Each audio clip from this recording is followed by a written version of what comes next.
Based on its incredibly disproportionate number of GNCC racing championships, the Can Am Renegade 1000R XXC is unrivaled in the Sport 4x4 segment on intermediate to tight trails. And its most recent round of updates in 2023, we thought it was time for a fresh test of one of ATVing's most thrilling machines. ATV On Demand's test of the 2024 Can Am Renegade 1000R XXC was made possible by Make staying in contact simple with the wireless PackTalk Edge ORV communication system from Cardo.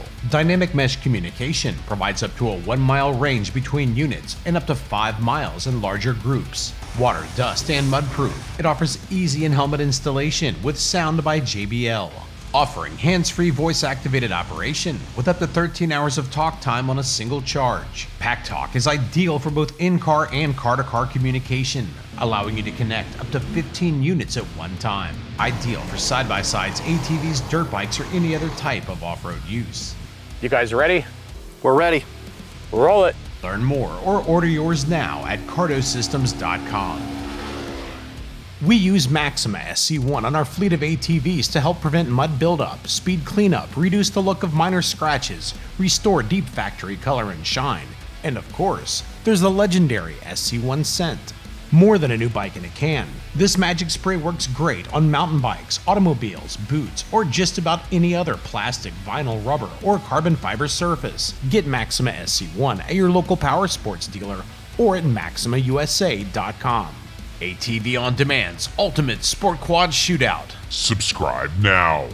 Watch the king of two-wheel drive sport ATVs, the Yamaha Raptor 700R, take on the GNCC 4x4 class dominating Can Am Renegade 1000R, and the massive footprint and long travel suspension of the Polaris Scrambler XP 1000S to help determine which machine best suits your off-road riding needs. Renegade updates.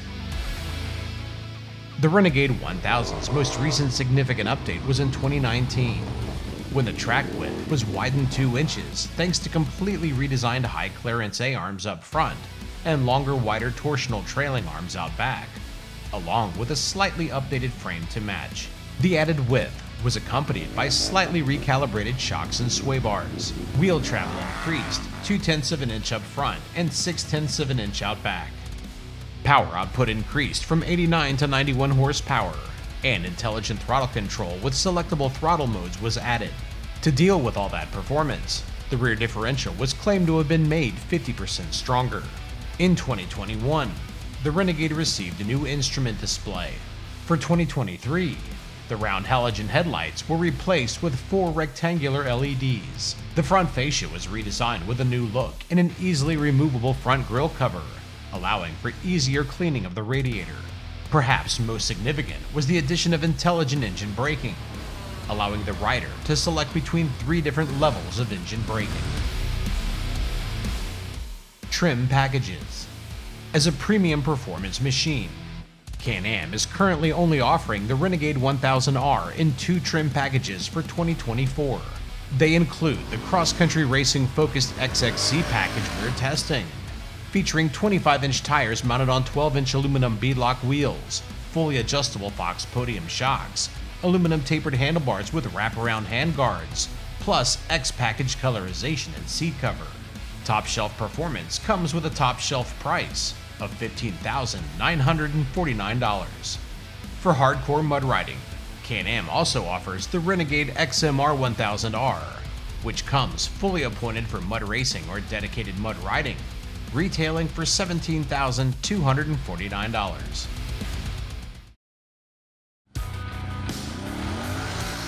Engine performance. Said to produce 91 horsepower with the use of premium pump gas, the Renegade is powered by a 976cc V-twin liquid-cooled Rotax 4-stroke engine, fueled via fuel injection drawn from its 5.4-gallon fuel tank. The top end is mated to a fully automatic continuously variable transmission, featuring high and low forward ranges, plus neutral reverse and park. Choosing between them is handled by a right side mounted gated shifter, with the use of Can Am's digitally encoded security system key. The Renegade fires right up and warms up quickly. The 1-liter Rotax engine produces immediate in-your-face power right off idle. It's magnified by snappy, responsive clutch tuning off idle and seemingly at all points in the RPM range. Power builds at a blistering pace throughout the mid-range with mind-blowing top end. Not for the inexperienced or faint of heart. It's scary fast at all points in the RPM range. If 91 horsepower isn't enough, there's an additional 10 to 15% available with the installation of a good aftermarket exhaust like HMF's Titan or Performance series, when paired with their pre-programmed fuel optimizer, featuring easy onboard tuning. Available in quiet or loud versions, HMF's Titan series features tough, low-maintenance, corrosion-resistant stainless steel construction. HMF's Performance series combines stainless steel construction with dual aluminum silencer bodies, maximizing the sound quality of the big Can Am V-twin. Both systems are available in more affordable slip-on or full system versions to maximize performance. Learn more at hmfracing.com. An electronic throttle featuring Can Am's intelligent throttle control offers 3 modes: work, normal, and sport. Selected via a toggle switch found on the upper front of the throttle. Our only complaints with the throttle are its overly light feel, and some riders don't care for the shape of the lever.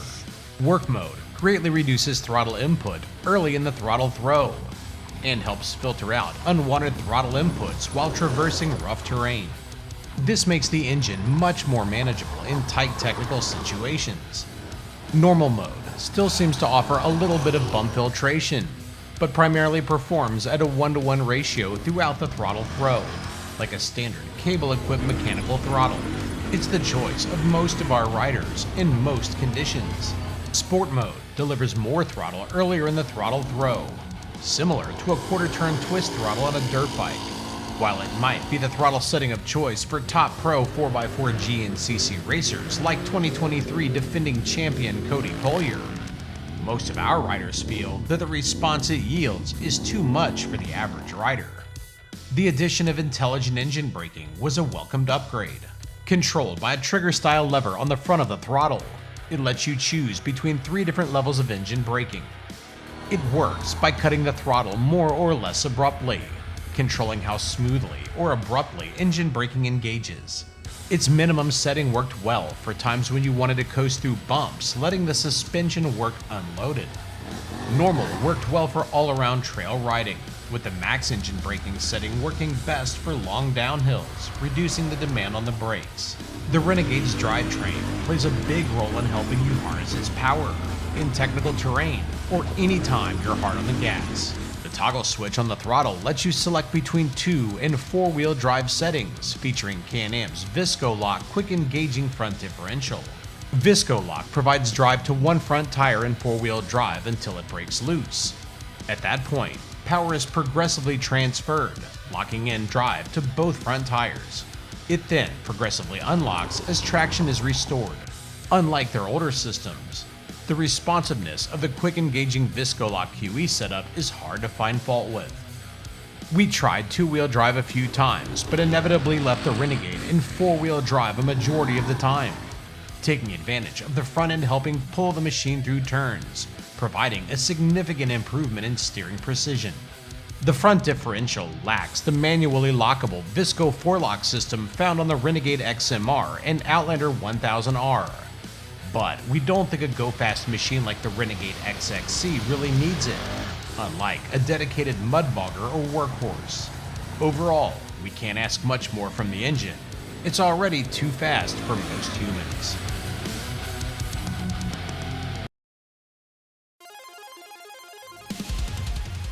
Suspension and handling. The Renegade is built on Can Am's most recent version of their Generation 2 steel chassis. It's protected by a competition-sized steel bumper up front with a composite skid plate under the front and center of the frame. Dual A-arm suspension is used up front with high-clearance lower A-arms protected by plastic skid plates. Can Am's unique torsional trailing arm suspension is used out back. Fox Podium 1.5 RC2 shocks feature threaded spring preload, high and low speed compression, and rebound damping adjustments. They control 9.2 inches of wheel travel up front and 9.9 inches of travel out back. A sway bar at both ends helps keep body roll in check. The Renegade rolls on 25-inch ITP hole shot ATR radial tires at both ends, mounted on 12-inch cast aluminum beadlock wheels. With 8-inch wide tires up front and 11-inch wide tires out back. We wish the Renegade came from the factory with a square tire setup, the same way that most racers outfit their Renegades. This improves steering accuracy and allows the quad to track better in ruts.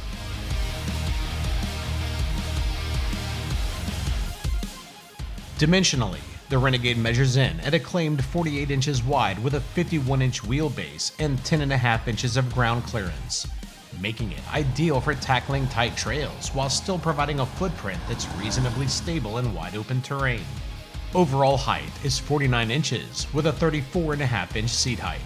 The Renegade is surprisingly agile feeling despite its 795-pound dry weight. This is due in part to its tri-mode dynamic power steering. It works well at keeping steering light and reducing bump feedback. We would, however, like to see it receive the updated tuning for the power steering found on the Outlander 1000R Sport Utility ATV, which was noticeably improved in our most recent test of that machine. Our opinion of suspension performance has developed over time. With stock settings, suspension action is on the firm side on small to medium-sized bumps, working better the more aggressively you ride. Or you could soften up the shocks for casual riding. But if casual riding is your thing, you might do better to look at another ATV, like perhaps the Outlander 700. The shocks work well on small jump landings or drop-offs, but abrupt G-outs will push the rear shocks to their limits pretty easily. You can tune it out some by adding more high-speed compression to the rear shocks. Even then, the back end has some tendency to bottom and buck a bit. We've learned to watch our speed on square-edged G-outs or closely spaced whoops to keep the rear end from getting too unsettled. Suspension action is impressive, but there's only so much you can do with this much mass and suspension travel. The shock's firm tuning off the top of the travel work with the sway bars, providing a pretty stable ride onto off-cambers, tight slow speed, and faster, more wide-open turns. Although, you can get the machine to roll a bit when pushing hard with this much horsepower and mass on tap. Steering accuracy is pretty good. Just keep it in four-wheel drive to maximize front-end grip. Climbing and descending prowess is good, as long as you understand that you can easily bring the front end up, even on flat ground. High-speed stability is good on smoother terrain, but the Renegade is out of its element on whooped-out high-speed sections. Aftermarket shocks can help some, but again, horsepower, dimensions, weight, and wheel travel all play a factor.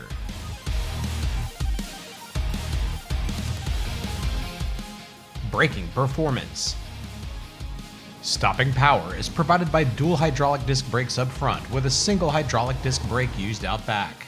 214mm rotors, dual piston calipers, and steel braided brake lines are used at both ends. Braking power, feel, and balance are all good, but our riders unanimously wanted separate front and rear brakes, the way the Renegade was outfitted years ago, and the way that pro racers outfit their Renegades today. This would allow better braking control, especially in two-wheel drive. We also wish that Can Am would outfit the Renegade with 2 rear disc brakes instead of 1. This would further enhance braking power and reduce wear. Fit and finish. The cockpit is pretty well appointed for the Renegade's sporty intentions, although it's a bit wider than we'd like between our legs. You get used to it though. The seat is plush and easy to move around on, aided by the taller metal foot pegs on the Renegade. They make the seat feel lower than most Outlander models, aiding rider movement when hanging off for corners. The metal pegs are a big upgrade that the Renegade enjoys, that Outlander owners will want to add for their improved grip and control, especially in mud or snowy conditions. A fully digital display is mounted in front instead of on top of the race-inspired 1 1/8 inch tapered aluminum handlebars. This makes it easy to outfit the Renegade with any type of aftermarket handlebar style or bend you prefer. 4 LED headlights have modernized the riding experience at night, with 60-watt tail and brake lights found out back. Work capability. Being a sport 4x4, there isn't much in the way of onboard storage or hauling capability. A small textured pad with tie-down hooks is located in the center of the rear fenders, allowing you to attach up to 35 pounds of cargo. An accessory bolt-on hitch will allow you to tow up to 1,300 pounds. You can add a bunch of accessories that will allow you to haul more, but at that rate, you might as well buy an Outlander XXC.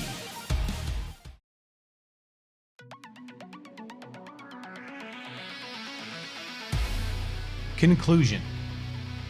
Can Am deserves serious praise for continuing to update their premier sport 4x4 ATV. Fortunately, Can Am realizes that if you want buyers to come back more often to buy new machines, it's beneficial to offer significant updates now and then. That's what Can Am did back in 2019, with small but meaningful updates in 2023. The Can Am Renegade 1000R XXC is still the top sport 4x4 for GNCC racing or aggressive riding in tighter terrain, and it just seems to keep getting better. For more information on the 2024 Can Am Renegade 1000R XXC and their full line of ATVs and side-by-sides, log on to canamoffroad.com.